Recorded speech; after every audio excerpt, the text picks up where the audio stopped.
चंद्रयान गया।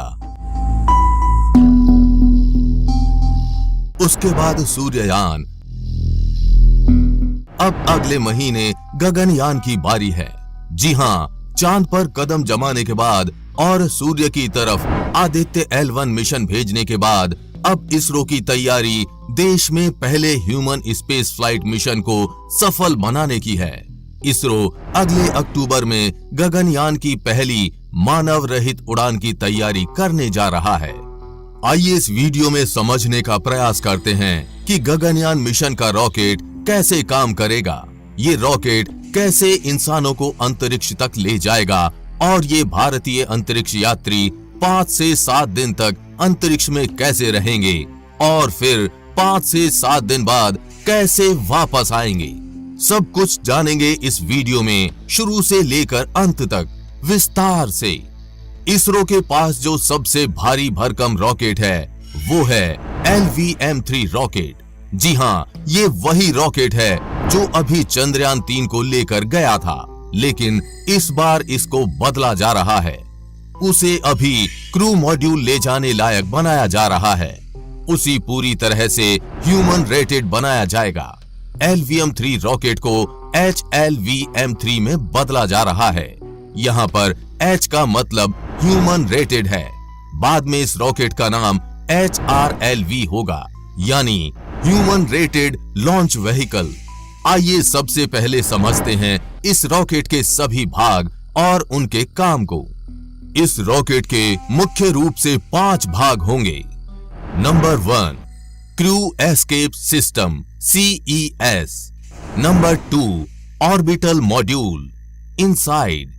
Number 3, cryogenic stage C-25G।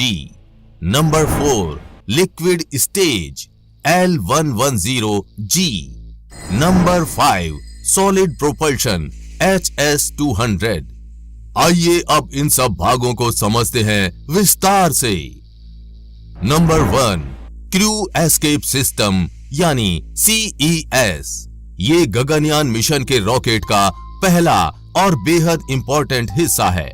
इसका काम है अगर लॉन्च करते वक्त कोई हादसा हो जाए तो भारतीय एस्ट्रोनॉट्स को बचाना।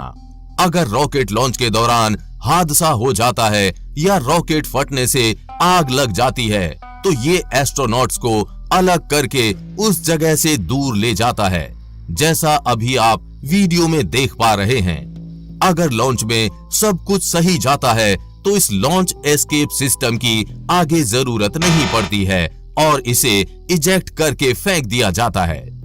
Number 2, orbital module inside. ये गगनयान मिशन के रॉकेट का दूसरा और बेहद ही महत्वपूर्ण मेन हिस्सा है। ये वही हिस्सा होगा जहां लॉन्च के वक्त तीनों भारतीय अंतरिक्ष यात्री बैठे होंगे। ऑर्बिटल मॉड्यूल के मुख्य रूप से 2 भाग हैं, क्रू मॉड्यूल और service module. First, crew module. Crew module वो भाग है जहां भारत के एस्ट्रोनॉट्स बैठेंगे।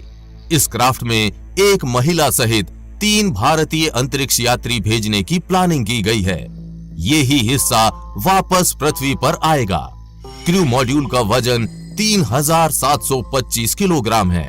इसमें 3 भारतीय अंतरिक्ष यात्रियों के बैठने और इसमें इनके खाने पीने और सुरक्षा की सामग्री रखी जाएगी।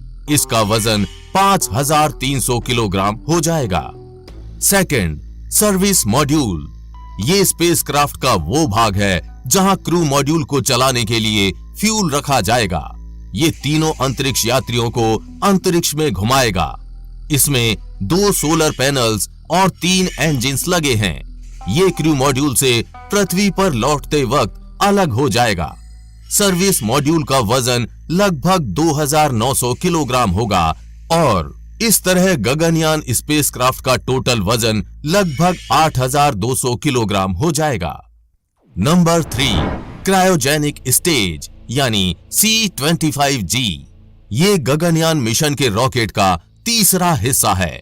रॉकेट लॉन्चिंग के करीब 300 सेकंड बाद ये इंजन शुरू होगा और पृथ्वी से 62 किलोमीटर की ऊंचाई के बाद पृथ्वी की निचली कक्षा तक पहुंचाने के लिए क्रायोजेनिक स्टेज C-25G का प्रयोग किया जाएगा। Number 4, liquid engine L-110G। ये गगनयान मिशन के रॉकेट का चौथा हिस्सा है। रॉकेट लॉन्चिंग के करीब 110 सेकंड बाद ये इंजन शुरू होगा और पृथ्वी से 17 किलोमीटर की ऊंचाई के बाद क्रायोजेनिक स्टेज शुरू होने तक या 62 किलोमीटर की ऊंचाई तक ले जाएगा। नंबर 5, सॉलिड प्रोपल्शन यानी HS-200।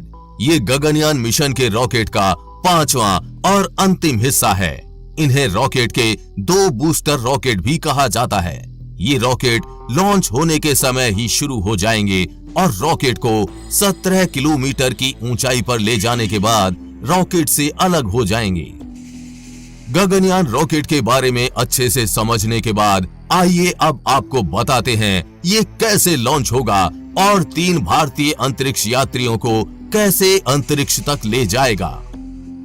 सबसे पहले लॉन्चिंग के दिन गगनयान रॉकेट HLV-M3 या HRLV रॉकेट स्टार्ट होगा। लॉन्च के वक्त ही शुरू होंगे रॉकेट के दोनों बूस्टर रॉकेट्स यानी HS-200 और हमारा बाहुबली रॉकेट बादलों को चीरते हुए हमारे 3 भारतीय अंतरिक्ष यात्रियों को इतिहास रचने वाले सफर पर निकल पड़ेगा। रॉकेट लॉन्च के 110 सेकंड बाद शुरू होगा लिक्विड इंजन और रॉकेट की रफ्तार 6437 किलोमीटर प्रति घंटा पहुंच जाएगी। 127 सेकंड बाद यानी आसमान में 62 किलोमीटर की ऊंचाई पर पहुंचने पर दोनों बूस्टर्स HS-200 गगनयान रॉकेट से अलग हो जाएंगे। बूस्टर रॉकेट अलग होने के बाद गगनयान रॉकेट की रफ्तार 7000 किलोमीटर प्रति घंटा पहुंच जाएगी। करीब 114.8 किलोमीटर की ऊंचाई और 307 सेकंड बाद रॉकेट से लिक्विड इंजन अलग हो जाएगा। गगनयान रॉकेट से लिक्विड इंजन अलग होने के बाद क्रायोजेनिक इंजन स्टार्ट होगा और 3 भारतीय अंतरिक्ष यात्रियों को लेकर पृथ्वी की निचली कक्षा की तरफ तेजी से बढ़ेगा।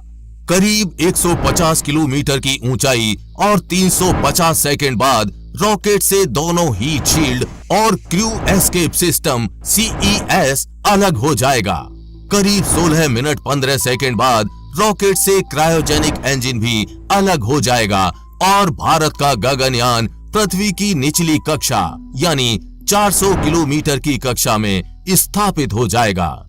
पूरा रॉकेट अलग होने के बाद यहां गगनयान की रफ्तार करीब 36,968 किलोमीटर प्रति घंटे हो जाएगी और यहां सिर्फ एक हिस्सा बचेगा, ऑर्बिटल मॉड्यूल।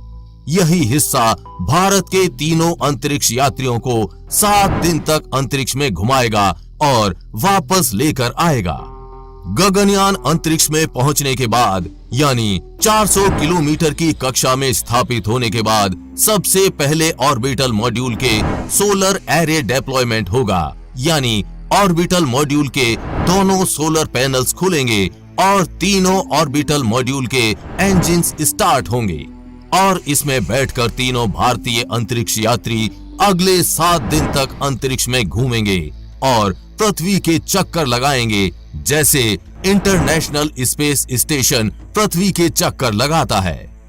7 दिन के बाद अब दिन आएगा भारतीय अंतरिक्ष यात्रियों का धरती पर वापसी का। आइए अब जानते हैं अंतरिक्ष यात्री पृथ्वी पर वापस कैसे आएंगे। गगनयान के वापस आने की प्रक्रिया शुरू होते ही ऑर्बिटल मॉड्यूल 360 डिग्री टर्न लेगा, जिसे रीओरिएंटेशन बोला जाएगा, यानी मॉड्यूल अपना डायरेक्शन चेंज करेगा और पृथ्वी में आने के लिए तेजी से बढ़ेगा। कुछ देर बाद डी बूस्टिंग होगी और क्रू मॉड्यूल और सर्विस मॉड्यूल अलग हो जाएंगे। सर्विस मॉड्यूल का अब कोई काम नहीं रहेगा, इसलिए इसको निकाल कर फेंक दिया जाएगा। क्रू मॉड्यूल तेजी से भारतीय अंतरिक्ष यात्रियों को लेकर पृथ्वी की ओर बढ़ेगा।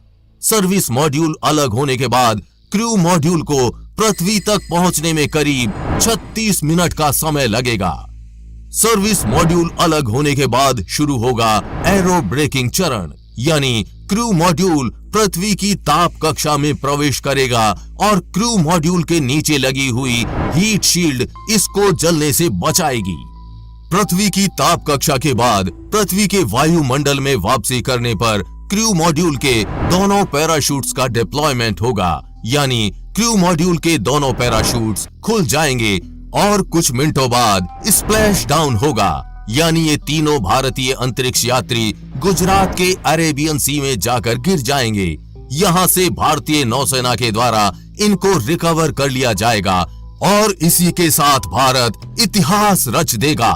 अमेरिका, रूस और चीन के बाद हम चौथे देश बन जाएंगे जो अंतरिक्ष में इंसानों को भेज पाए।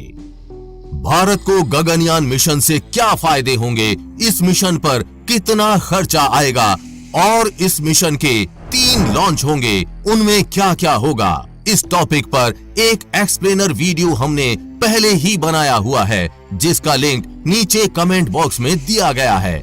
आप वहां से जाकर इस मिशन को और विस्तार से समझ सकते हैं। गगनयान मिशन के रॉकेट और उसके उड़ान से लेकर उतरने तक की प्रक्रिया की जानकारी आपको कैसी लगी, नीचे कमेंट बॉक्स में लिखकर बताना ना भूलें। हम उम्मीद करते हैं कि आपको ये जानकारी अच्छी लगी होगी। अगर जानकारी अच्छी लगी हो तो इस वीडियो को अपने दोस्तों और रिश्तेदारों में जरूर शेयर कीजिए।